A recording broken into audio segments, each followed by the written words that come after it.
Keith Alexander Bonanno was born on November 23rd, 1963, in Brooklyn, New York. Not much seems to be known about his early life, though at some point he became a fan of metal music and learned to play guitar. The Metal Archives lists that Keith was in a band called Tease, though it's unsure when this was. Keith played in the band Carnivore from 1984 to 85, appearing on their self-titled debut album. I'm unsure of why Keith left Carnivore, but he joined the band Primal Scream and appears on their 1986 and 87 releases. Keith appears on the 1991 promo demo for the band Savage Grace. In 1997, he appeared on the live album Twisted Forever, SMF's Live, with Snider. Keith also worked as a talent finder, though was credited as a piercing consultant on Snider's movie Strangeland. To save on special effects and for a sense of reality and appearance, Keith looked into the body mod community for extras who were modded for some roles. In the 2000s, Keith became a somewhat well-known blogger, being associated with blogs such as Brooklyn Vegan and Boing Boing. Keith had a website called notrope.net, and it's archived online, though there only seems to be one page only.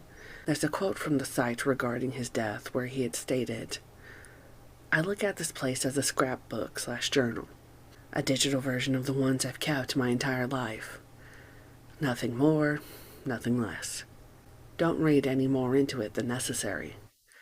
And, in a morbid way, a record of my predilections that will hopefully live on after I die, on some server, somewhere. Grandiose? Maybe. Maybe I just have the balls to admit it. Maybe one day, in the year 2201, a relation of mine will see these zeros and ones and say, 'Damn, he had fun.' That is, if we don't annihilate each other." On July 11th, 2005, Keith passed away after getting into an accident. Various sources state that it was a cycling accident, others claim that it was a motorcycle accident. It seems that Keith had tried to pass a little kid who was going left and right, and Keith hit the fence that separated the highway and the shore road.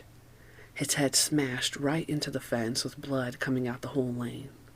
On the bike blog post about Keith, it stated that he rode a Trek bike, potentially a $1,500 to $2,500 value, and he seemed like a pro cyclist. One of the EMTs stated that if he wore a helmet, he may have survived. It's unknown how fast he was going. A commenter named Andrea stated that she arrived at the scene of the accident. Two strangers named John and Stephanie cared for him while they waited for the ambulance to arrive. They found Keith's ID on his bike. His gear was tricked out, but there was no helmet.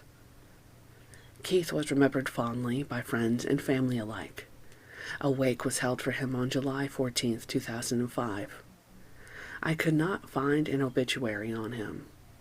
Find a grave shows that he was cremated. He was 41 years old.